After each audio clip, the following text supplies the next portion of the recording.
saw the promo on Facebook, and again, I'm looking at three different cameras. But if you all saw the promos, we're going to talk about um, dog whistles, particularly dog whistles in politics. Whether you all know it or whether you don't know it, I appreciate that. I appreciate all those likes. Who is that liking me and liking and sending hearts and all of that? Yeah, share the video. Share. Happy Thursday, Nicole Ellis. But but the good thing about wearing these instead of the sunglasses, the Ray-Bans, DJ Ice, is that I can actually see some of the comments, from a distance. You look great, and my friend Nicole is watching as well. Okay, yeah, I see Nicole Ellis and Sheila Thompson. Welcome to the show, and thank you for joining us. We're gonna get started here. When DJ Ice says we're ready to get started. But I got to tell you all to call in at 384-6483 because this show is going to be about dog whistles, and I'm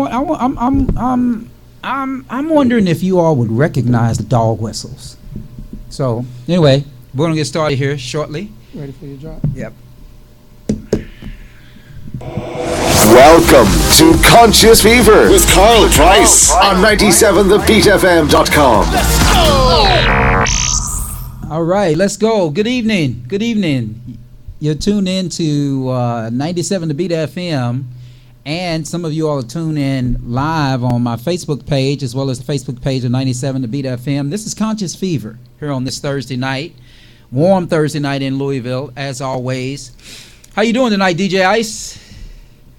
He's got to get back to the microphone. I'm doing good. I was great. Turn your light on for you, man. Okay, yeah. So they can see you better, man. I appreciate that. And then they can also notice that you don't have on your signature shades. Right, on my signature shades. And maybe I did not mention the light because I'm not sure what it's going to do to my... Okay, there we go.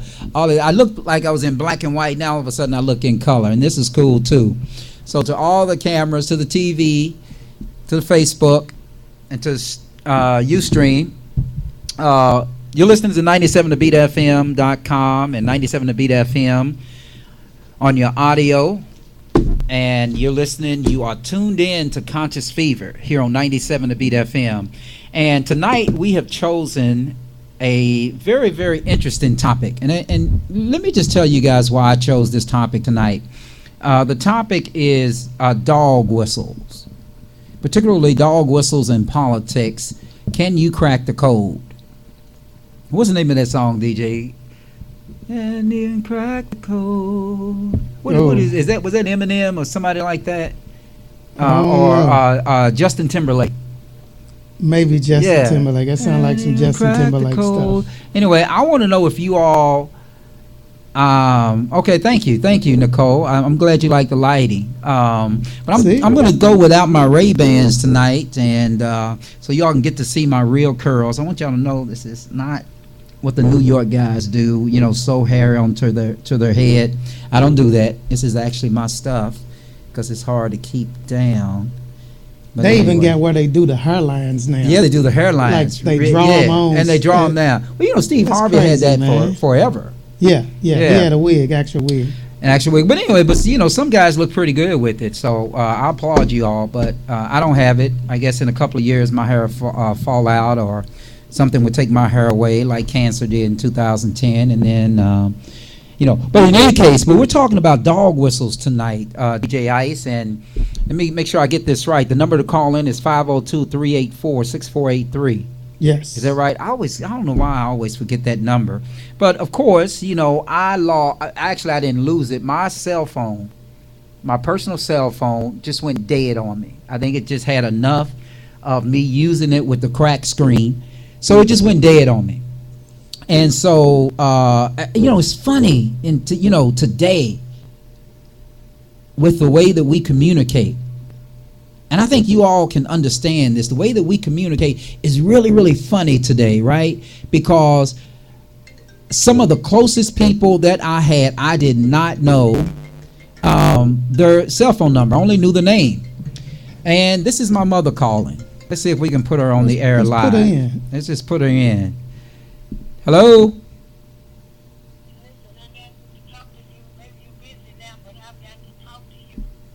Uh-oh.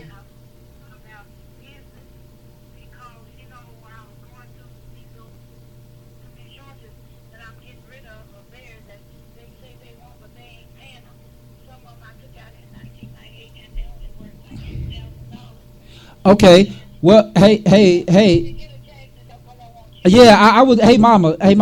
What I'll do is I'll call you back when I'm done with the show because I'm actually live on the air and you're on the speakerphone. So. Yeah, she can be the guest. Tell her. Right. She said she. Tell her. Yeah, DJ I said you can actually be the guest if you want to talk tonight. No, I will call you after the show. Okay, bye. I love you. I love you, mama. That is the problem with calling me when I'm live on the air. You just may go on the air. That was just my mother that actually tuned in. So called in, and she wanted to talk some business with me and another brother of mine. So we won't get around to doing that. But in any case, 502-384-6483. If you want to call in tonight, we're going to talk about dog whistles. I'm going to give you all some phrases. I'm going to ask you guys, what do you believe that they mean? What do you think these dog whistles mean? Or what do you think this phrase mean? And I can guarantee you that a lot of you all are going to get it wrong. Okay, a lot of you all are going to get it wrong. And the reason you're going to get it wrong is because this has been a systematic scheme for over 100 years in politics. There are racist dog whistles. There are just general political dog whistles. There are gender dog whistles, okay? So we're going to be talking about those tonight, and we're going to give you some of the code phrases. If you all saw the promo, for instance, the promo where we featured Ronald Reagan, a skit from Ronald Reagan in an interview on a talk show back, I want to say back in the early 70s or the late 60s. I want to say the early 70s. If you notice, Ronald Reagan made it a point to utilize two dog whistles. The first dog whistle he used was referring to college football players as chimps. Okay? And then the second dog, and in that same discussion, he talked about somehow maybe the chimps would make their way up to the administration. Now, many of you all will probably look at that clip and say to yourself, yeah, a chimpanzee would never make it on a football team, et cetera, et cetera.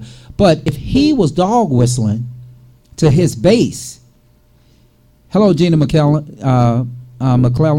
welcome to the show. But if he was dog whistling to his base, then what he was really saying was that it's unheard of that blacks would be playing college football, specifically that they would be playing in the quarterback role, and that they would not ascend up to the administrative level of a college football team, i.e. coaching. Because there were very, very few, if any, in the early 70s, major black football coach, major college football coaches that were black or African American, except, of course, when you had the black colleges. Obviously they were full of black coaches. But the other piece in that clip was this, where he was asked a question, how do you explain 400 people a day leaving the state of California? At this time, he was the governor of the state of California, and he was asked to explain why that was, and he talked about the emergence and the explosion of all of the urban communities. Go back and listen to the promo on this clip if you didn't hear it. He talked about the explosion of the urban communities, okay? The urban areas in the state of California, and that's why people were running away. If you all did not hear the code in that dog whistle, then you're uninformed. So that's what we're going to talk about tonight, DJ Ice. We're going to talk about dog whistling. And one of the reasons we're going to talk about this is because in less than 30 days, you all are going to be bombarded with political ads. You're going to be bombarded with political ads, and I want you to listen. I'm going to show you tonight through this literature, okay? Through this literature, I'm going to show you tonight how you can actually decipher and decode some of the messages. Oh, yeah. Some of the messages from the Democratic Party. Hillary Clinton did it when she was running against President Obama. Of course, Donald Trump was notorious for doing it. Richard Nixon was notorious for doing it. And those are just, racial parts. But Hillary Clinton used a lot of dog whistles to women. And sometimes, unfortunately, she went overboard because a lot of the women decoded those messages. So in any case, that's going to be our topic tonight. After we take this quick break, we're going to come back and we're just going to dive right into it, because I know we got started just a few minutes late. And as I always want to do, I want to get out of here and get home. And of course, I got to call my mother back because she has something important to talk to me about. She said, we got to talk business. Right. When she say that, when she say we got to talk business, Mama's serious. Right. Absolutely. And I guess I should have muted her. I just told her right away, hey, look, Mom, I'm on the air live, and you might, but when I told her that, she's like, oh, no, I got to go back. Okay, but anyway, Mama, I love you, but on a Thursday night, 9 p.m. to 10 p.m. Eastern Standard Time is a bad time to call Carl Price, unless you want to be live on the air. But the call-in number is 502-384. I will call my mama back, Tina. Thank you. 502-384-6483. I want you to call in live. If I mention because I'm going to challenge you all. How you doing, Willie Aiken? Looking forward to seeing you in about a month and a half. But listen, because I'm going to challenge you all. I'm going to give you some of these dog whistles. And I want to know if you all can recognize them. You all remember the Christmas song that you hear every year, right? Do you hear what I hear? We want to know that. You're listening to 97 The Beat FM, Conscious Fever. I'm Carl Price, your host. We'll be right back right after this. I'm sorry, I've got to reverse this just for the video editing. We'll be right back right after this break. You can't handle the truth. You have a story to tell, and your story could be intimate and personal, or something you want the entire world to see, because a tattoo is the most unique and personal form of individual expression. And body art is a master's craft. So when you decide to let somebody draw on your canvas, you need to seek out the truth. Truth Tattoos have been creating world-class body art for over 10 years, and it's nothing the truth can't handle. Check out Truth Tattoos on Facebook and Instagram, and you'll see there's other tattoo artists, and there's the truth. Stop being lied to and book your next tattoo appointment with the truth at 502-408-8403. You are listening to Conscious Fever, hosted by Carl Price on 97thebetfm.com. All right, welcome back here to Conscious Fever here on 97 The Beat FM and 97thebetfm.com. We're talking about dog whistles. Now let me just clue you all in on just some introduction here. What is a dog whistle? All right, now a lot of you are going to immediately think, that's the apple I ate before. An apple a day supposedly keeps the doctor away, DJ Ice. Yeah, I heard. So I eat an apple, and sometimes it comes back up. But in any case, so we're going to talk about dog whistles, okay? Let me tell you what a dog whistle is. You all may think that that the phrase only has one meaning, right? You remember they came out, I think they became really, really popular actually back in the 50s. Then they reignited in the 80s and reignited again in the 90s. But a dog whistle is a little device. If you blow into it, the only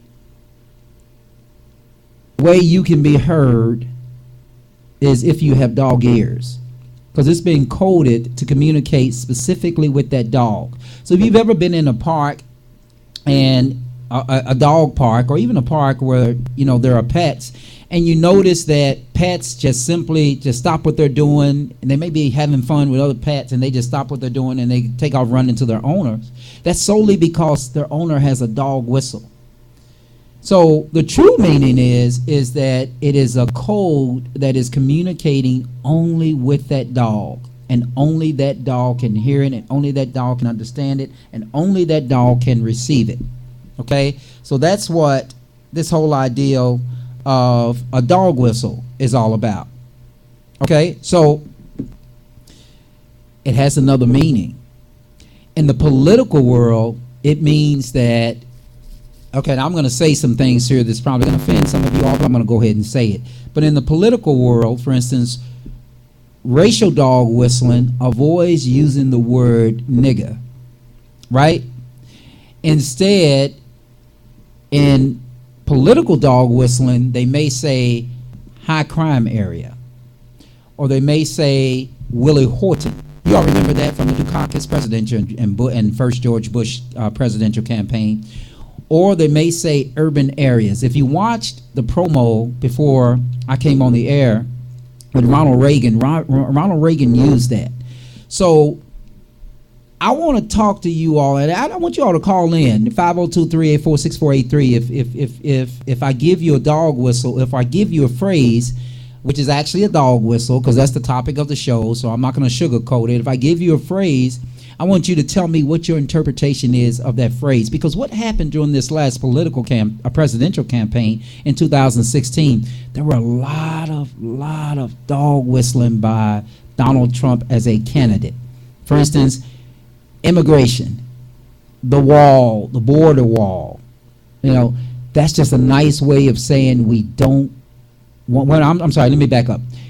A border wall on the southern border, because you do understand that there's an immigration problem on the northern border between Canada and United States, but there's no focus there. In fact, there is no attention there by the federal government whatsoever. Very, very little. In fact, the border patrol agents up there are actually understaffed.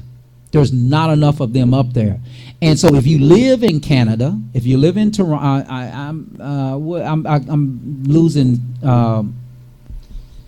receiving a brain fart as to the city that opposites Detroit up there in Canada. But in any case, but if you're in Canada, in one of the rural areas in Canada, and you want to come to the United States, actually it's much easier to do it from the northern border than it is from the southern border. Okay? So when Donald Trump during his campaign was talking about a southern border wall or a border wall on our southern border, basically what he was saying was we want to keep the Mexicans out. That was the code, okay? And that was the dog whistle. And the dog whistle was, I'm talking to all of you people who don't want the Mexicans in this country. That's what that was all about. So I want you all to take heed to that. So, you know, when you talk about dog whistling, I've got a lot of research here because I was just intrigued by this. And if you all want to really understand this whole idea of dog whistling, you have to, if you plan to vote in November, and you should. If you first of all, you should vote in November, and since you plan to vote in November, you need to understand dog whistling, okay, particularly political dog whistling. Let me give you some of the phrases. First of all, there's a number of categories that's associated with dog whistling, okay, like ASEOPAN language, okay. You know, be leery of that. You have to be able to identify that type of language, okay? That is understood to be communications that convey an innocent meaning to outsiders but hold a concealed meaning to inform members of a conspiracy or underground movement. What does that sound like? Right? Let me read that again. ASEOPAN language is communications that convey an innocent meaning to outsiders but hold a concealed meaning to inform members of a conspiracy or underground movement. It's pretty deep, okay? Donald Trump did that during his whole campaign. But loaded language is just one category of this area of dog whistling, particularly political dog whistling. Let me tell you another one, and this is a big one, and I'm going to talk a little bit more about this later, is the Southern strategy. If you've never heard about the Southern strategy when it comes to politics, you better go read about it. Because because your ears will begin hearing something totally different from a politician when he or she is at the stump, particularly when they're using the Southern strategy. Now, no pun intended to my Republican buddies, but I will tell you that it is widely used in the Republican Party. Okay? Not so much in the Democratic Party, but the racial dog whistling is widely used in the Republican Party. But we're going to talk a little bit more about the Southern strategy. Loaded language is another category of the dog whistling. Okay? Loaded language. All right? What is loaded language? It's rhetoric used to influence an audience by using words and phrases with strong connotations associated with them in order to invoke an emotional response and or exploit stereotypes. Okay? When you are able to differentiate from one phrase through a dog whistle by decoding the dog whistle in the phrase, you will be able to understand that that politician is actually trying to invoke an emotional response and or exploit stereotypes, maybe about you. I don't know. It's been happening to women, it's been happening to poor people, and it's been happening to African Americans for many, many, many, many years. Okay? Loaded language. There's so many categories of it, but then you talk about a code word. Let me tell you something, just a little bit about code words, okay? Many of y'all probably did not know this. And again, if you want to call in and comment on these code words, you can at 502-384-6483. Let me tell you, I'm going to talk to you about some of the code words in the medical field, okay? A doctor, for instance, may refer to a case of tuberculosis as Koch disease, Koch''S disease, in order to avoid alarming the patients. And of course, you all know that this is obvious in the hospitals. They say code red, code blue, code brown, code yellow, etc., etc. But maybe you all really did not notice all of this stuff. Good evening, Ramona. For instance, some medical nicknames are derogatory, such as Gomer for get out of my emergency room. Okay? So that's a code that will come across, or a doctor may tell a nurse to say, we need to execute a Gomer here for this particular patient. And while you're standing there, you're just like, Gomer? You know, I'm not Gomer Powell. What is this doctor talking about? Well, the doctor is basically telling the nurse, do what you need to do to get this patient out of my emergency room. All right? Code pink. Did you know that code pink in hospitals mean a missing baby? And the initiation of all staff response. So if you're ever in a hospital and you say, well, we have a code pink, that means somebody has lost their baby. Namely, in the maternity ward, somebody has lost a child. And I don't mean just the patient. I mean actually the hospital staff. Rose Cottage and Rainbow's End are sometimes used in British hospitals to enable discussion of death in front of patients. All right, so Rose Cottage and Rainbow's End, okay? When you hear Rainbow's End, that means that a child has died in front of a patient. When you hear Rose Cottage, that means that an adult has died in front of a patient. American hospitals may make an announcement regarding a Mr. or Dr. Strong as a code to alert orderlies that a patient or visitor at a stated location is in need of physical restraint.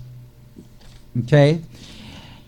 And it's just, you know, I mean, the codes are just everywhere. And I know that's basic. I know I'm just talking basic right now. But did you know in the commercial world that in the United Kingdom, Inspector Sans is a code word to alert staff of an emergency situation, such as a fire or an attack? There are just so many of these. Let me tell you about the taxi drivers.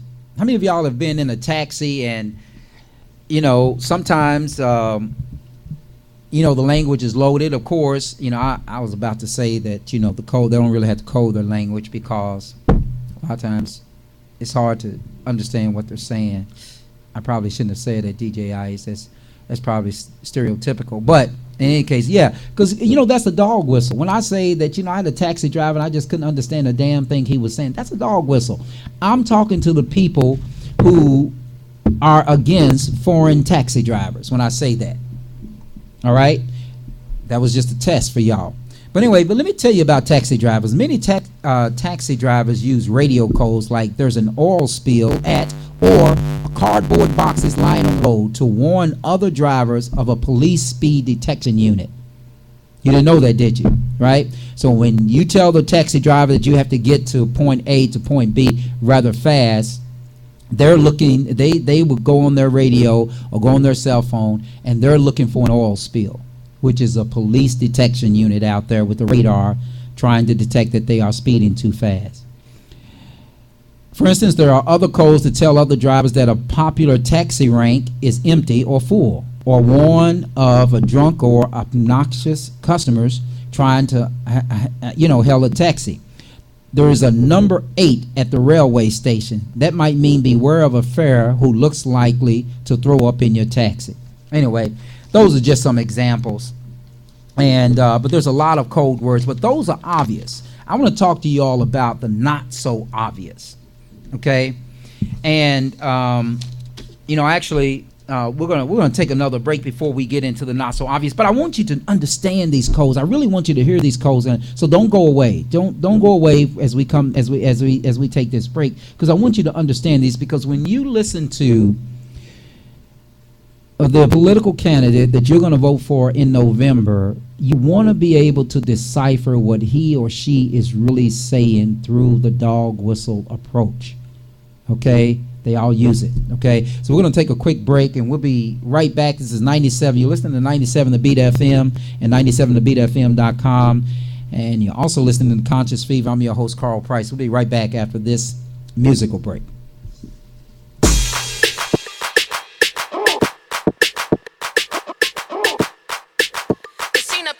Louisville's finest, DJ Ice.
And we are back with more Conscious Fever, hosted by Carl Price Esquire on 97thebeatfm.com.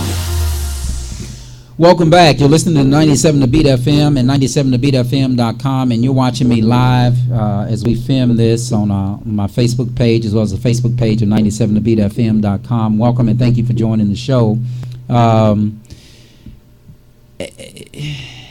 I saw a question there. Are you going to do anything about Cap and Nike? I don't know. What should I do about Cap and Nike? You can call in and tell us what we should do about Kaepernick and Nike. I don't think there's anything really to do about Cap and Nike. I mean, Nike has taken a bold step, according to some, in basically supporting Kaepernick's movement. So it remains to be seen. And, of course, some people are going to burn the Nikes and different things like that. But it's going to be like a bruise. It's going to go away for those people that are burning. It's the same people, for instance, DJ Ice, who burned the number 23 jersey of LeBron James, right, when he left Cleveland. And all of a sudden, it comes back, and they love him. So,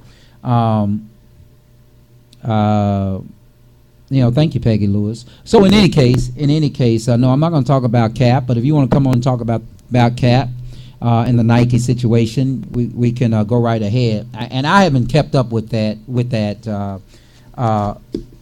other than the fact that the mainstream media seems to think it's important to know that Nike is supporting Kaepernick's movement. At least that's the impression I got. But anyway, but tonight we're talking about dog whistles. 502-384-6483 if you want to call us in and make a comment. So I'm going to give you some examples of dog whistles, okay? For instance, in politics, let me tell you about racial dog whistling. And of course, I don't command myself to be an expert on this, but I do command that this is something that you all need to know as we go into this political campaigning season. Okay, so we start with law and order. When I say law and order, what do you guys think I mean when I say law and order? Okay, you all can post your comment here on Facebook Live, or you can call us in at 502-384-6483. That's number one. Number two, the welfare queen. What do you think? Do you think that's a dog whistle? What do you think that means? Okay, but you call in and tell us, 502-384-6483. Number three, quote unquote, tough on crime. What do you think that means? What is the dog whistle there? What's the code? How do you decode that? Number four, war on terror. What's the code there? What's the dog whistle? Right? And, those are the first four. So I want you all to give us a call, 502-384-6483. Tell us what you think about those dog whistles, because those are dog whistles in politics, and they, for the most part, they are racial dog whistles. And if you're not able to differentiate and decode what has been saying, you are going to be fooled into voting for somebody that you have no interest or desire to see them win, or him or her win his or her political race. 8 sneaky racial code words and why politicians love them. Okay? I'll talk to you all about those. Here's the first one. For those of you who did not know, inner city. What do y'all think inner city means? Let me tell you what inner city means. Have no idea. That's why I pay my esteemed attorney, Carl Price. Oh, okay, Greg Freeman. You got jokes tonight, man. Okay. I appreciate that. Well, I'm going to tell you. If you paid me, you ain't paid me to say this. This is just a public service announcement. But I'm going to tell you this. So inner city. What do you think that means? Let me tell you what it means. You can't publicly say black people don't like to work, but you can say there's an inner city culture in which generations of people don't value work. Oh man, that was deep. That was deep. I gotta read that again. You can't publicly say black people don't like to work, but you can say there's an inner city culture in which generations of people don't value work. You hear that? Yeah, man. And what that means is this. So, if you're listening to that, some of you who live in the inner city and who may not be working for various reasons, medical reasons, maybe your spouse just relocated to a city and it's difficult to find a job in your field, but for whatever reason, or maybe maybe you've been laid off briefly. But when you hear that, you might receive that and say to yourself, yeah, there's a lot of people around here that don't value work. But if you're African American and you're saying that, what you're really doing is missing the dog whistle, and you're missing the code, and you're not able to decode that. Basically, when you hear the word inner city, they're talking about black people. All right? Because if you go anywhere in this country, in the urban areas, okay, even if the population is not majority African American or Latino, it is perceived that it is. Just like in New York City, that's not the majority population. But when they talk about inner city, beyond the boroughs of Manhattan, into Harlem, You know, there's your dog whistle. You got to be able to decode that. States' rights. This is a good one. This is a good one. This is a good one because if you all can't decode this, you know, then you're lost. You are truly lost.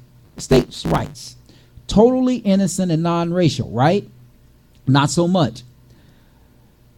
The author, which goes by the name of Lopez, Ian Haney Lopez.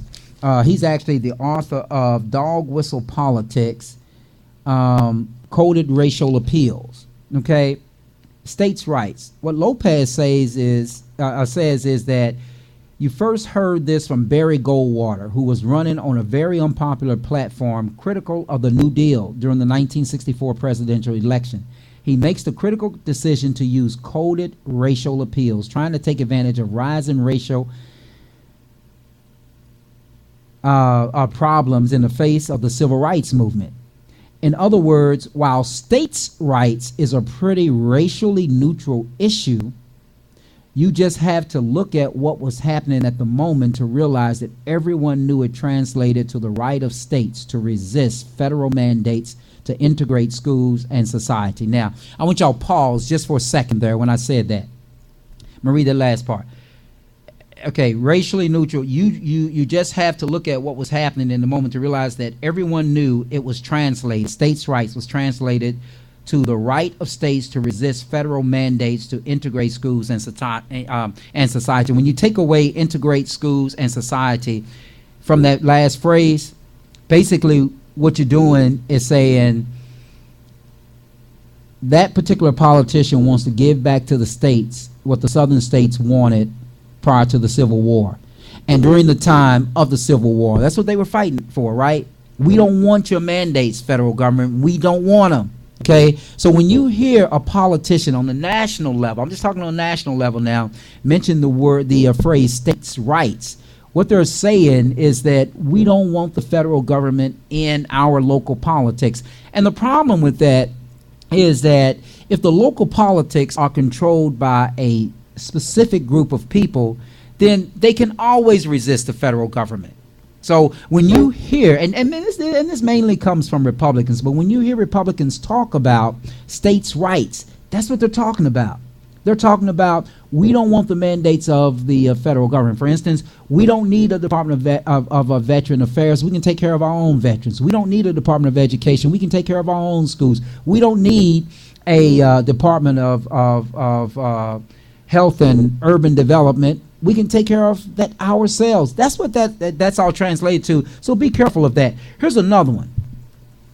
Really, really, really popular dog whistle in the 80s. Because in the 70s, at least here in Kentucky, forced busing came. But the phrase forced busing.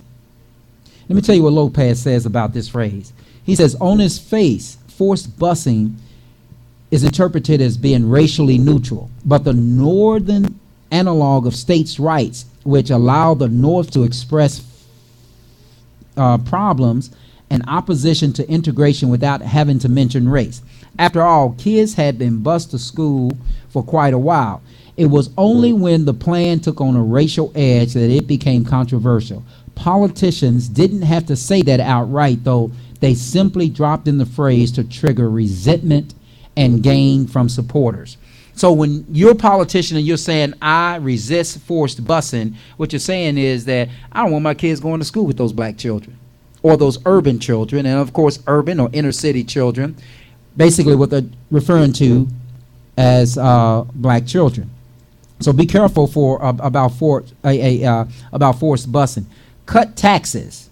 You ever heard that phrase before from a politician? Well, listen to it very carefully the next time you hear it, and listen to the dog whistle. Here's how you decode it. When you hear a politician says that we want to cut taxes, there's a whole lot of abstract than, using the N-word or anything like that. I'm going to give you a quote from somebody who made a comment back during the Nixon years. And here's the way it goes. So when Ronald Reagan said cut taxes, what he was communicating to the middle class was, so your taxes won't be wasted on minorities. Now this is what Lopez says.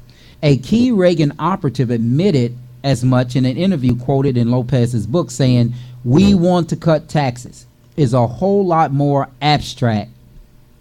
Remember that word, abstract, than nigger. It continues to be more abstract, and it continues to work. We want to cut taxes because there are some people in our country who believe that they are only paying taxes to take care of the poor, like a socialist society. And I have to admit, when I grew older and, met the realization that, tax was a part of whatever business I was running, I felt some resentment. I'm like, oh, this person, that I just passed on the street is not working, but they're able to shop in the store just like me, and they're able to, buy goods and different things like that. If I'm in the wine section, they're in the wine section. But I didn't resent those people. So when you hear about cutting taxes, there's a lot of people who believe that the taxes that they're paying, are to benefit that group of people. Urban people, inner city people. Just a note, be able to decode that. Law and order. Now, law and order was a phrase, is a way to, and I know I said call in on this, but I'm going to give it to you anyway. This is a way to draw on an image of minorities as criminals that was used by both Reagan and Clinton. He points to an inverse relationship in Congress between conversations about civil rights and criminal law enforcement. For instance, here's a quote. What you see in the 1960s is that opposition to civil rights becomes what we really need is law and order to crack down. Of course, the latter is less controversial, and at least one on its surface avoids the issue of race, right? Who will disagree with law and order, right? Who really wants to disagree with law and order, right? But when you uncode it, when you decode it, what the real message is that we need to crack down on minorities in the urban areas committing crime, and the only way we can do that is to support law enforcement. Let me just give you all a little dissertation here. If you look at when you see images of the Black Lives Matter movement and different things like that, what you see is an image, and this is the way the media portrays it, an image of a resistance to authority. Authority is just another way of saying law and order. So when you hear that phrase, that's the way to decode it. Welfare and food stamps. Okay, I think by now that phrase has been used so much because Reagan used it a lot. Where the welfare queens driving Cadillacs. Well, some of us may say, well, yeah, that girl that's getting state aid, she does drive a Cadillac, so what's wrong with that statement? There's a lot wrong with that statement, because the dog whistle there and the coded message is that we're taking care of these people, and we can't continue to do that. And the only way we will continue to do that if you vote for my opponent. Just FYI. Then there's something about Muslim, and of course the proverbial illegal alien that you heard Donald Trump talk about a lot. So those are some of the phrases, and but you got to be able to decode this stuff. For instance, I'm going to go out on a limb here and say, when you hear the word Harlem, if you're not from New York City and you hear the word Harlem, you're going to immediately assume that there's only black and brown people there. And I can tell you there's not just black and brown people in Harlem. Actually, there's a part of Manhattan. Actually, Lower Manhattan is actually considered to be Harlem. And if I'm wrong, some of my New York City viewers, y'all can tune in and correct me on that. But Lower Manhattan is actually the tip of Harlem, right? So if you want to be positive about where you live, and you actually live in Harlem, on upper part of Harlem, of that borough, you can just say I live in Lower Manhattan, when you really live in Harlem. You just don't want to say Harlem because there is a whistle that comes along with Harlem, i.e. that's bad. Even here in Louisville, Kentucky, in Los Angeles, for instance, you hear Compton, right? You hear the Watts area. You hear West End. All of those are dog whistles. All of those are dog whistles, and you have to be able to decode it in a manner that makes it fair. You know, during the presidential campaign with Trump and Clinton, there were a lot of dog whistles used. Some of the classic ones: inner city, law and order, criminal illegal aliens. Not just illegal aliens, but criminal illegal aliens. And Clinton often talked about implicit bias, which I thought was very important, because when you decode that, what that means is, I get it, racism is real, right? That's what she was really saying. That's what she was really saying to those of us who have actually suffered racism and have been the victim of racism, right? She's just saying, you know, implicit bias should not be allowed. Or when you decode it, I get it. What she's saying is, I get it, racism is real. So in any case, I know we're about running out of time, but this whole idea of dog whistling, you all need to be able to identify it when you're voting. And I hear you, Rashad. The connotative meaning of these words continue to disillusion the public. And you know what, Rashad? I totally agree with you. And here's an example how the connotative meaning of these words continues to disillusion the public. Because you had so many people who actually were benefiting from the Affordable Care Act, but voted for a candidate who was speaking against it. Prime example. That's a prime example. I'm glad you mentioned that, because that's a prime example. So, you know, I wish I had more time to talk to you all about framing, how the media frames a lot of these topics. You know, for instance, I was reading a study that how you believed, for instance, and I'm going to look for it here, how you believed and what your perception was of the Korean War versus the Iranian War had a lot to do with how much coverage it got. Okay? And here it is. You know, I was reading this, and it says, you know, the amounts of media coverage dedicated to each event. The Korean War, 51 pages. Iran War, 20 pages. And that was from Time Magazine and Newsweek. From CBS, 303 minutes on the Korean War. The Iranian War, 204 minutes. New York Times, 286 stories versus 102 stories on the Iranian War. So, you know, that's one of the ways that's done. So I'm hearing you, Peggy. You're saying you went to Harlem and it was different from what I expected, and even in L.A., I was told to stay away. Yeah, you know, because it's the perception. You know, I mean, I always often tell the story of my friend when I was young, of White Boy Billy, and it's easy to be fooled, you know, by the image that's in front of you. So I'm going to tell you all the story again if you all didn't get it, you know, many shows ago. But when I grew up, we would go to a basketball court on 28th and Greenwood. We would go there and play basketball. And one of our friends that would join us there would be White Boy Billy. That's what we called him, right? Billy had blonde hair and blue eyes. In the late 70s, I have no idea why he was living in West Louisville. Never asked. All we knew that, you know, he was Billy. He was different from us. So the phrase that the neighborhood gave him was White Boy Billy. But White Boy Billy became so absorbed in our culture and the fabric of our culture that he began using the same words that we would use often, over and over again. I mean, he would begin to do that. For instance, when I was growing up on a basketball court, you know, it was not unusual to shoot a three-pointer, although three-point lines back then, DJ Ice, were not drawn, but we knew where, you know, if you hit a long jumper, then you said, you know, in your face. Well, a lot of times they would say, you know, in your face, nigga. You know, they would say that.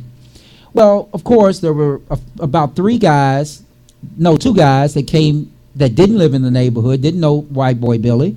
And so we're all in there playing basketball, and White Boy Billy, what does he do? He hits a jumper.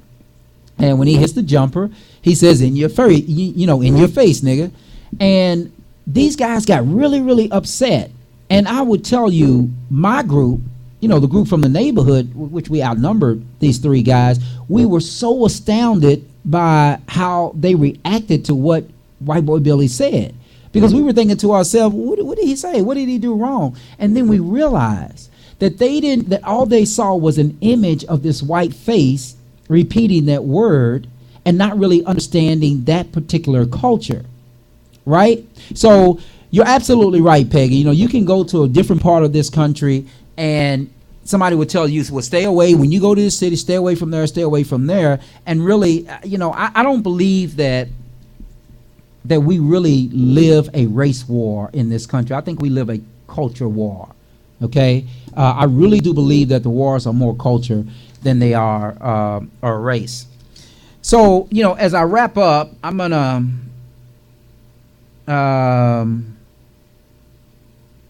there was something else that I wanted to say. Oh, yeah. Barack Obama is a community organizer. Be careful when you hear that from somebody running for Congress. When they say community organizer, when they're talking about a black person as a community organizer, here's how you decode that, okay? Which is like being mayor without the responsibilities, okay? It's derogatory. It shouldn't be said. In previous days, for instance, Rush Limbaugh had repeatedly rallied against Communist Union organizers who claimed to be part of your community and community organizers like Jesse Jackson and Al Sharpton. So you get that? So Rush Limbaugh spent a lot of time associating Jesse Jackson and Al Sharpton with being community organizers, and so when Barack Obama was running for office, he was referred to as a community organizer. And many just thought, he was pretty good about organizing campaigns in his community. No, that was a dog whistle. And decoded meant that he is basically, let me just say it the way it's been said. They call social, meaning people like you and me get our wealth redistributed. That's what that's what is interpreted as a community organizer. So if you're a politician and say, oh, it's just another community organizer, just bringing this thing to today, as we talk about today. Many of you all just a few days ago, about a week ago, heard the comment from the gubernatorial Republican candidate, Trump supporter, down in Florida, which referred to the African-American male candidate as, monkeying around. He used the word monkey. Now, I will say this, just in complete candor. The dog whistle could be both ways there. I think the way he made the statement was probably more appropriate than people gave him credit for. But the poor use of the word is what caused people to start yelling that you're dog whistling racial politics. So, when he used the word monkey, he could have said the same thing and said something different and nobody would have had an issue with it. But when he inserted the word monkey, what he was telling the Florida voters, particularly his base, we don't want this monkey in office. We don't want this black person in office because all he's going to do is monkey around with your assets. All right. Well, unfortunately, y'all, I am out of time. And I hope you all have enjoyed this. I hope I've given you all something to use as substance to sort of decode some of the political rhetoric that you're going to hear in less than 30 days, not only in this city but across the country. Family values. You see those commercials where people run for office and they have their family in those commercials. Basically, what they're saying is that we support Christian values. It's a dog whistle there. If you all don't know it, here's the dog whistle. They're actually talking to the evangelicals and the Christians. All right, they're talking to them and they're saying to them, I share your values. Some of y'all, all y'all see is, man, he's got a nice family, he's got a dog around. And that used to be popular in former political campaigns, come out with your family and your dog, because that's the way the church describes it and defines, Christian hope, Christian fellowship, the Christian way. And so that's what they were talking to with that particular dog whistle, But I hope this show didn't sound lopsided as if I was only talking about white politicians dog whistling with African American against African American constituents, because it happens all across the board. There are, when you go to Atlanta, when you go to places like Miami, for instance, in Miami, there's a lot of Latino dog whistling. Okay, there's a lot of it. What separates itself in Miami is that they're talking to the Latinos from one part of the world, okay, or consider their heritage from one part of the world, and they're talking to the Latinos from another part of the world. Mainly they're dog whistling against Cubans. Okay. I said something else and then I just forgot it. But in any case, and then the other part of the dog whistles, is this religious thing. And there are black politicians, for instance, in Atlanta. They dog whistle to the black voters also. They dog whistle to the black voters. So this dog whistle thing is not just associated with race by itself. It's just defined as dog whistling with racial politics, or racial politics and dog whistling. So in any case, or DJ Ice. All right. Interesting stuff, huh? Yes, very educational. I think so. I learned a few things today. Yeah, so when you start seeing the political commercials, just get your pen and paper out and say, "Oh, he said that. Oh, she said that. Yeah. She said that. She said that," and then go and look it up, and you'll be shocked to find out that politician may not have been talking to you. He may have been talking to those who only understand the dog whistle. You've been listening to 97thebeatfm.com, Conscious Fever. I've been your host, Carl Price. I hope you've got something out of this show tonight. If not, hopefully you get something out of it next week when I come back. I intend to be back if God's willing. Again, as I end the show more often than not, if you're not doing anything this weekend, there is a church that welcomes you. It's the Oak Grove Missionary Baptist Church with the esteemed pastor, Reverend Alice French Johnson. We're worshiping every Sunday morning beginning at 11 a.m. Sunday school begins at 9:30 a.m. Come and join us. Come and be my guest and just say you're there. Okay? This has been Conscious Fever here on 97thebeatfm.com. I'm your host, Carl Price. Have a wonderful week. I'll see you next week. You are listening to Conscious Fever, hosted by Carl Price on 97thebeatfm.com.